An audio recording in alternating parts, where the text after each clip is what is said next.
The next chapter in the Mysterious Benedict Society by Trenton Lee Stewart is called Squares and Arrows. And once again, we have a picture to start us off. We see Rainy, Sticky, and Kate in what looks like a library. The room was on the 7th floor, as Rainy had suspected. The door had no sign on it, but after roaming the empty hallway and looking at all the other door signs, there was a 7A, a 7C, a 7D, and a 7E. They returned to the unmarked door, upon which Kate knocked boldly. After a pause, she knocked again, still more loudly. This happened several times before they got a response, which, as it happened, came not from beyond the door, but from directly behind them. "That's enough with the knocking," said a deep voice quite closely. The children whirled around in surprise. Before them stood a tall man in a weather-beaten hat, a weather-beaten jacket, weather-beaten trousers, and weather-beaten boots. His ruddy cheeks were dark with whisker stubble, while his hair, what little peeked from beneath his hat, was yellow as flax. If not for the alertness in his ocean blue eyes, he would resemble, more than anything, a scarecrow that had come down from its stake. On top of all this, the man's expression was profoundly sad. All the children noticed this at once. Rainy was so struck by it that instead of saying hello, he asked, "Are you all right, sir?" "I'm afraid not," the man said. "But that's neither here nor there. Are you ready to begin the next test?" "But we haven't even met yet," Kate said, sticking out her hand. "My name's Kate Weatherall, though my friends call me," she glanced at the boys who looked at her doubtfully. "Well, my friends call me Kate." The man shook Kate's hand somewhat reluctantly. Even his handshake seemed sad. He hardly squeezed at all. The boys introduced themselves, and the man sadly shook their hands too. "There," he said, "we've met. Now, but you haven't given us your name," Kate insisted. The man sighed, considering this. "Call me Milligan," he said at last. "Is that your first name or your last name?" "Just Milligan. And no more questions. We have to proceed. Now, which of you is George?" Kate scowled. She was getting very impatient with this man. "Weren't you listening? Our names are Sticky, Rainy, and Kate." Sticky cleared his throat. "Oh, well, actually, my name is George. Sticky's my nickname." "Your name is George Washington?" Kate said. "Like the president? The father of our country?" "It isn't that unusual," Sticky said defensively. "You don't have to tease me about it." "Take it easy, pal," said Kate. "I wasn't teasing you." Clearly, Sticky was a bit touchy about his name. "Sticky or George, whatever it is," said Milligan, "you're to go first. Step through that door now and shut it behind you." Sticky's eyes grew wide. "I have to go in alone?" "It's all right. It's only a test. The others will be with you soon." "Good luck, Sticky," Rainy said, clapping him on the shoulder. "I'm sure you'll do fine." "Go, Sticky," said Kate. Sticky removed his spectacles, polished them, and replaced them. After a moment's consideration, he removed them and began polishing again. There seemed to be a speck on the lens he couldn't remove. "Quit stalling," Milligan said. "Nothing's going to harm you in that room." At last, Sticky nodded, settled his glasses on his nose, tucked away his polishing cloth, and passed through the door. Milligan closed it behind him and went away without a word. "How do you like that?" Kate said. "He didn't even tell us what to do or how long it would take or anything." "Big surprise," said Rainy. Soon, Milligan came back and announced that it was Rainy's turn. He gave no hint about what had happened to Sticky. "See you on the other side," said Kate, "wherever that is." Rainy took a deep breath and went in, the door closing behind him. He found himself in an empty room. On the opposite wall, above another closed door, hung a large sign that read, cross the room without setting foot on a blue or black square. Rainey looked down. On the cement floor was just inside the door where he now stood was a large red circle. On the other side of the room, by the opposite door, was another red circle. Between these circles, the floor resembled a giant checkerboard with alternating rectangles of blue, black, and yellow. Please make sure you close that door. It's very bright. Okay? Thank you. Rainey stuttered the pattern. There was far more blue and black than yellow. So much more, in fact, that he soon realized it would be impossible to cross the room without stepping on blue or black. The yellow parts were widely scattered that he doubted even a kangaroo could hop from one to the other. He looked at the sign again, and after a moment's consideration, he laughed and shook his head. Then he strode confidently across the room into the other red circle and out the far door. Sticky and Milligan stood waiting for him beyond the door. They had been watching him secretly through tiny holes in the wall. Sticky looked confused and started to ask Rainey something, but Milligan shushed him. "You boys can watch, but you must be quiet," he said. He went away to tell Kate it was her turn. Moments later, he saw Kate step boldly into room 7B. After reading the sign, she studied the floor, considering whether she might manage to leap from yellow to yellow. At last, she shook her head, rejecting the idea. Next, she looked from one door to the other, gauging the distance. Then, taking the length of rope from her bucket, she fashioned a loop at the end, and with one expert throw, lassoed the doorknob at the far end of the room. Fastening the other end to the doorknob behind her, she pulled the rope tight, knotted it securely, and climbed up. "Now, if I only had that paddle," she said aloud to herself as she walked along the rope. "I could hold it out in front of me for balance." Indeed, a paddle might have helped, for halfway across the room she nearly fell. The boys caught their breath, but after wobbling back and forth and wheeling her arms around, she recovered. After a few more careful steps, she hopped down into the other red circle. "Wow," Sticky whispered. "She did it." But before Kate could join the boys, Milligan appeared and took her back to the starting point to try again.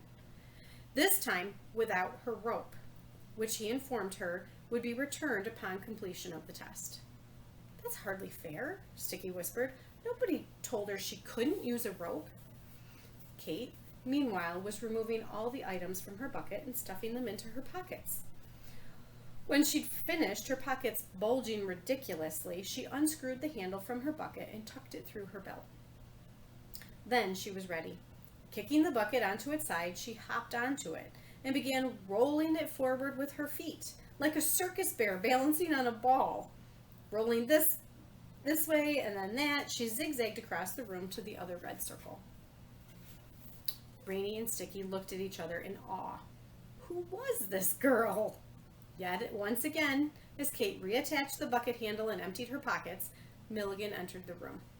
He returned her to the starting circle, this time taking away her bucket and tools, which she handed over with evident reluctance. She recovered quickly, however, before Milligan had even closed the door behind him. Kate shrugged and cracked her knuckles, flattened her palms against the cement, and lifted her feet into the air above her. And this was how she crossed the room, walking on her hands, not once setting foot upon the floor. "Never mind," said Milligan when she opened the door. He handed her bucket back. "You pass." "What I don't understand," Sticky was saying to Rainey as they followed Milligan down a dark stairway, "is how you passed that test. I'm glad, of course, but I don't see how you did it. I crossed on my hands and knees so my feet didn't touch any blue or black squares, and Kate did her acrobat tricks. But you just walked right across the room. You were stepping on dark squares left and right." They had reached the bottom of the stairs now. Milligan ushered the children into a damp, dimly lit underground passage, where centipedes twisted away at their approach, and other slithery creatures they heard but didn't see retreated into the shadows. By this gloomy route, he was leading them to what he had called their final resting place, which struck Rainey as having a particularly ominous sound. Just walked right across? Said Kate. Rainey, how did you get away with that? It was another trick. Those weren't squares on the floor, they were rectangles. Their sides weren't all the same length. Gosh, that's true, Kate reflected. Sticky slapped his forehead. I got my pants dirty for nothing. I crawled across the floor like a baby for nothing. I'm so stupid, I can't believe they're letting me go on. You're hardly stupid, Rainey said. You're here, aren't you? Just where is here anyway? Kate asked. Hey, Milligan, where are we? Without looking back or slowing down, Milligan said, Right now we're passing under 5th Street. I don't suppose we could walk above ground, could we? Sticky asked. Where there's sunlight and the path isn't wet? Where it doesn't smell like spoiled fish? Where creepy things don't keep falling on our heads? Rainey added with a shudder, brushing away a beetle that had tried to skitter under his shirt collar. Sunlight just ahead, Milligan replied, and sure enough, presently he led them up another set of stairs into an empty cellar, then through the cellar doors onto a quiet street lined with elm trees and old houses. The children couldn't see this right away. It took a moment for their eyes to adjust to the brilliant sunlight, and in that moment, Milligan disappeared. They had followed him out through the cellar doors, they knew that for certain, but whereas Milligan had been tall and straight in his battered hat and scuffed jacket, the children were now accompanied by a stooped little man with a big belly wearing dark glasses and a bright yellow cap. Who are you? Kate cried, crouching into a defensive stance. Where's Milligan? Right here, the man said wearily, lowering his sunglasses to reveal a pair of sad ocean blue eyes. I'm in disguise. The children regarded him closely. It was indeed Milligan. Somehow, without their noticing, he had stuffed his hat and jacket under his shirt to create the impression of a fat belly, had produced the cap and sunglasses from where they couldn't guess, and hunched his shoulders and bent forward to appear shorter than he was. It was a remarkable transformation. Are you a magician? Sticky asked. I'm nobody, Milligan replied, and without further explanation, he pointed across the street to a 3-story house with stone steps leading up to its front door. Please go wait on those steps. Rhonda will be with you soon. Rhonda Casenby? Rainey asked. The green-haired girl? But even as he spoke, the cellar door slammed shut and Milligan was gone. Do you suppose we're going to meet anybody normal today? Kate asked. I'm beginning to doubt it, Rainey said. The children went across the street and through the gate of the house Milligan had pointed out. It was a very old house with gray stone walls, high arched windows, and a roof with red shingles that glowed like embers in the afternoon sun. Roses grew along the iron fence, and near the house towered a gigantic elm tree, perhaps older than the building itself, its green leaves tinged with the first yellows of autumn. Shaded by the elm's branches were an ivy-covered courtyard and the stone steps upon which they were to wait. The steps themselves were half covered with ivy. They seemed an inviting place to rest. And indeed, it was with some relief that the children, tired from the day's challenges, sat upon them now in the cool shade of the elm. Sticky, Rainey said when they had settled, there's something I wanted to ask you about your parents. Did they know that? We already talked about this, remember? Sticky said, interrupting him. Turning to Kate, he explained, that yellow lady gave Rainey and me the runaround when we told her we had some phone calls to make. Rainey was afraid his tutor would be worried, and it was the same with me and my parents. Turns out she called them, but she was very odd about it. Very odd indeed. Did that happen to you? This was not what Rainey had been going to ask about. He had wanted to ask if Sticky's parents knew he'd spent half the night looking for the Monk building. For some reason, Sticky was avoiding the subject. I didn't have anybody to call, said Kate with a shrug. My mother died when I was a baby, and my father ran away and left me when I was 2. Sticky's face fell. Oh, I'm so sorry. Don't worry, Kate said lightly. I don't even remember them. She paused, reflecting. Actually, I do have one memory of my father. It's one more than I have, said Rainey. What is it? Well, down the road from our house was an old mill pond, and my father took me there to swim once. I was only 2, but a good swimmer. The water was cold, the day was warm, and I thought it felt wonderful. I laughed and splashed until I was exhausted. Then my father, I can't picture his face, but I can still feel his strong arms lifting me out of the water. He carried me on his shoulders back to our house. I remember asking if we could swim there again, and he said, "Of course we can, Katy Cat." I remember that very well. He called me Katy Cat. "You never went back to the mill pond, did you?" asked Sticky, looking even more regretful now that he'd heard Kate's story.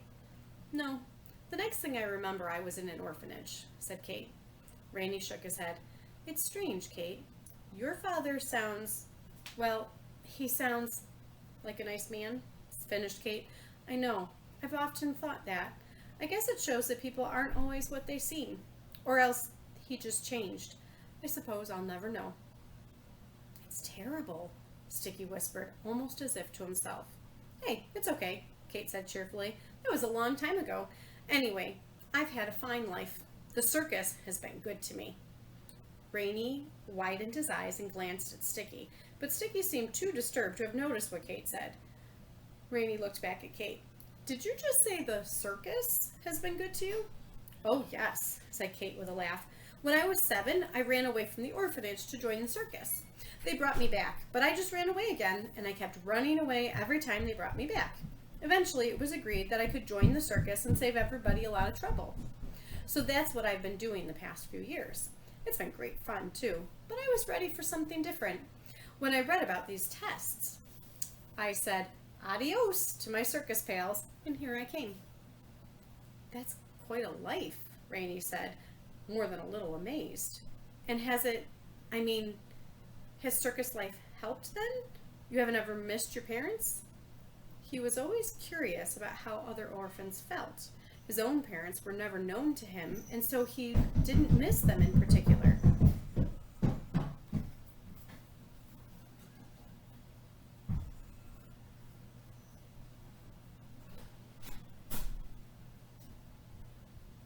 But on rainy days, or days when other children taunted him, or nights when he awoke from a bad dream and could use a hug and perhaps a story to lull him back to sleep, at times like these, he didn't miss his parents exactly, but he did wish for them.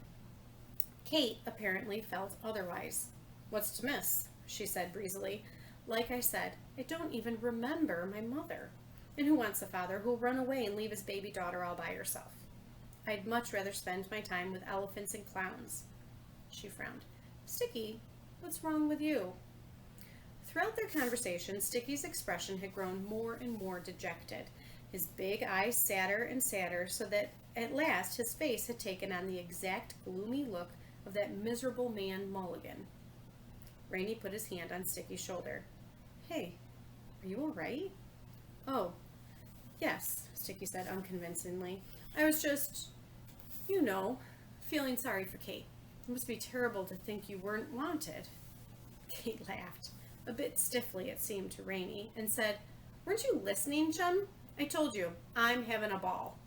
She went on to regale them with stories about circus life, hanging from trapezes, leaping through flaming hoops, getting shot from cannons, until gradually Sticky cheered up, and the matter of parents was dropped. They had been waiting on the steps for perhaps an hour, and were beginning to grumble about how hungry they were when the front door opened, and Rhonda Cazenby appeared. At least, they thought it was Rhonda Cazenby. She did have the same features and coal-black skin, and she was the same height as Rhonda. But gone were the puffy white dress and long green hair. Instead, her hair hung in lovely dark braids all about her face, and she wore a smart blue jumper and sandals. When she saw them on the steps, she laughed with pleasure. "Hi, kids. Remember me?" "Rhonda, is it really you?" Sticky asked. "I hope so," she replied. "Otherwise, someone's played a very clever trick on me." When Rhonda sat down with them, and Rainey had a closer look at her, he realized something that he'd missed before. "You're not even a child," he exclaimed. "You're a grown-up." "Well," said Rhonda, "a very small, very young grown-up, yes." "I knew you were hiding something with that funny get-up, but I thought it had to do with the cheating." "No," said Rhonda, laughing again. "It was just to call attention away from my age and to distract you in general." "I have an idea," said Kate, whose stomach was growling loudly. "Why don't you give us some food and tell us what this is all about?" Soon, Kate, very soon. There remains one more test. But after that, whether you pass or fail, I promise you all a good supper. Fair enough? It's a deal, Kate said. Then let's begin. When I tell you to, each of you must go through this front door at the very back of the house. Is a staircase. You are to reach the staircase as quickly as possible. Hurry up the stairs and ring the bronze bell that hangs at the top. Speed is important, so don't dawdle. Any questions? Will this test be any harder than the last one? Kate asked with a show of bravado. Some find it quite difficult, said Rhonda, but you should all be able to do it with your eyes closed. Will it be scary? Sticky asked almost in a whisper. Maybe, but it isn't dangerous, Rhonda said, which did nothing for Sticky's confidence. Who goes first? Rainey asked. That's an easy one, Rhonda answered. You. It had been a day full of challenges, all of which Rainey had met successfully, and when he stepped through the front door, he was brimming with confidence. By this point, he knew there would be some kind of trick involved, and knowing this, he felt sure he'd be ready for it. He found himself in a brightly lit room with pitch-black walls. The front door, which Rhonda had just closed behind him, had no knob on the inside and was likewise painted black, so that it blended into the wall. The room was rather cramped, perhaps 6 feet wide and 6 long. Kate would know for sure, he thought, and was entirely empty. Not counting the nearly invisible front door behind him, it had 3 exits, to the left, to the right, and immediately before him. These doorways had no doors in them, and the rooms beyond were unlit, so that Rainey couldn't see into them. Are we expected to walk into dark rooms? He wondered. This is going to make Sticky extremely unhappy. But he was only thinking of Sticky to take his mind off himself, for the prospect of groping about in the darkness intimidated him more than he cared to admit. Well, he said aloud to bolster his courage, there's no time to waste, so here goes. He plunged through the doorway ahead of him. This ought to be the most direct path to the rear of the house, and as if by magic seemed to walk into the very room he had just left. It was cramped, brightly lit, painted black, and he could see a dark doorway in each wall. What in the world? He said, turning to look behind him. Then in confusion, turning round again, at once he realized his mistake. If he hadn't turned around, he might have kept his bearings, but now he'd lost them. He was in a maze of identical rooms. Everything looked exactly the same in every direction. His confidence was quickly draining away. Now think, he told himself. When you enter a room, its light must turn on automatically, and when you leave, it goes off. But there are light switches by each door. Perhaps if you throw a switch, the light stays on. It might be as simple as that. With a quick inspection of the nearest doorway, however, this hope vanished. What Rainey had supposed were light switches were only decorative wooden panels. He was about to turn away and try to retrace his steps when it occurred to him the panels themselves might be important. He took a closer look at one, about the size of a playing card. The panel had 4 arrows etched into it, pointing in different directions and painted different colors. A blue arrow pointed to the right, a green to the left, a wiggly-shaped yellow one straight ahead, and a red one down. Of course, Rainey thought, feeling foolish. The arrows weren't for decoration, they were meant to show the way. But which was he to believe? After going round to every panel, he was no better off. 4 doorways with 4 arrows, each meant 16 arrows to choose from, and there was no apparent pattern. Rainey racked his brain. Should he follow the green ones? Green arrows on a traffic signal mean go, but perhaps that was too obvious. Perhaps the red arrows were the ones to follow. Perhaps that was the trick. Yet that hardly seemed fair. What if he'd been colorblind and couldn't even tell the difference? No sooner had this occurred to him than he knew the secret. Running his finger over the carved arrows in the panel before him, Rainey smiled. The only one you could know by touch would be the wiggly-shaped one. What was it that Rhonda had said to Kate? You should all be able to do it with your eyes closed. It had seemed she was offering encouragement. Actually, she was offering them a clue. Even in the dark, even with his eyes closed, Rainey could feel the panels with his fingers and find the wiggly-shaped arrow. Just to be certain, he hurried around the room, checking the panels. Sure enough, though the other arrows followed no particular pattern, the wiggly arrows all directed him toward the same door. the one whose wiggly arrow pointed straight ahead, Rainey took a deep breath, hoped for the best, and charged through. The next room looked exactly the same, but this time the wiggly arrows indicated the door on his right. He took it. By the time he'd gone through 10 rooms in this way, Rainey had no idea where in the house he was. He might have been at the front door again and would not have known it. Or he might be in the very middle of the maze. And with the walls painted black as they were, if all the lights went out, he would be in utter darkness. Suddenly, he wondered if they intended to turn the lights out on him as part of the test. The thought started an uncomfortable flutter in his belly. But just as he began to worry, he entered the room and stumbled smack into a staircase. With a shout of triumph, he raced up the stairs onto a narrow landing, found the bronze bell Rhonda had told them about, and rang it. There was a sound of quick footsteps coming down the stairs. Then a door unlocked, and out came the pencil woman with a stopwatch in hand.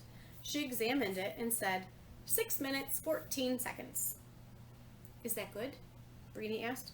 Without answering, she said, please close your eyes and stand still. Something about this made Rainey uneasy. Had he done so badly? Was this meant to test his courage? He did as he was told, closing his eyes and bracing himself as best as he could. Why are you flinching? The pencil woman asked. I don't know. I thought maybe you were going to slap me. Don't be ridiculous. I could slap you perfectly well with your eyes open. Having done so, she led Rainey down the stairs again, with her hand on his shoulder. The pencil woman guided him back through the maze into the first room, where she removed the blindfold. Starting the stopwatch, she said, please go ring the bell again. This time it was easy. Rainey trotted through the rooms, glancing at the panels for guidance, and in a few short minutes had rung the bell again. The pencil woman came up behind him, reading her stopwatch. 3 minutes even, she said. She led him up more stairs into a sitting room and pointed him toward a sofa. Does this mean I pass? We ask you to complete the maze a second time to see if you've actually solved it. We need to make sure you didn't just come upon the staircase by luck. If you've discovered the secret, you should be much faster the second time around, which you were. Therefore, you seem to have solved the maze. Therefore, you pass. Therefore, interrupting herself, she took a cracker from her pocket and ate it very quickly, as if she hadn't eaten in days and couldn't wait another moment. Rainey cocked his head curiously. But why did you have me go through again when you could have just asked me? I could have told you the secret, you know. You'd be surprised how few children have pointed that out, said the pencil woman as she moved toward the door. You mean you wondered whether I'd noticed that? The pencil woman winked. And now we know, don't we? She hurried from the room, leaving Rainey alone on the sofa. He was getting used to her abrupt entrances and exits. Still, it was strange to find himself in an unknown house, sitting on the sofa by himself. He looked around the room. The walls were lined with books, many of them in languages he didn't recognize. In one corner stood an old piano, in another a marvelous green globe. Rainey went to look at the globe. If the others took as long as he did to finish the maze, it would be some time before he had company. He might as well entertain himself. But hardly had he given the globe a single spin, he hadn't even located Stonetown Harbor on it yet, when he heard the bell clanging outside on the stairway landing. It rang and rang very loudly and with no sign of stopping. And from this he gathered it was Kate at the bell. Sure enough, within a few moments the ringing had ceased and the pencil woman had led Kate into the sitting room to join him. Kate was grinning ear to ear. The pencil woman had a hand to her forehead, and if perhaps all the bell ringing had given her a headache. She doesn't have to go through a second time? Rainey asked, surprised.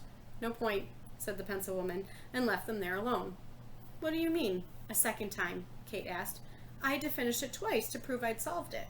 But you got through so fast, I suppose it would be hard to do it any faster. Not as long as I have my bucket with me, Kate agreed. After turning this over in his mind a few times, Rainey gave up and said, Okay, what did your bucket have to do with getting through the maze? Well, of course I saw right away it was a maze, and I knew that I had to get to the opposite side of the house. So I looked around for a heating vent. A heating vent? Sure. And there in the floor of the very first room I saw one. So I got out my army knife, screwdriver, and removed the grate and squeezed down into the heating duct. It was a tight fit, I'll tell you. Had to tie my bucket to my foot and pull it along behind me. Those old ducts run all over the house, but the central duct runs more or less in a straight line to the back. So with my flashlight in one hand and my army knife in the other, I just followed it all the way there, pried up the vent, and popped out the staircase. I sort of had to bend the grate on that last one. I think maybe old Yellow Suit's mad about that. I bet she'll forgive you. Don't you think? It's not like it'll be hard to fix. Only a little one by one grate. Hey, this is an impressive globe. For a while, the two of them entertained themselves, finding places on the globe, but eventually they'd had enough of it, and Sticky Washington had yet to appear. Kate went over to the piano and tried to play it. The keys made no sound. Together, they lifted the lid and looked inside.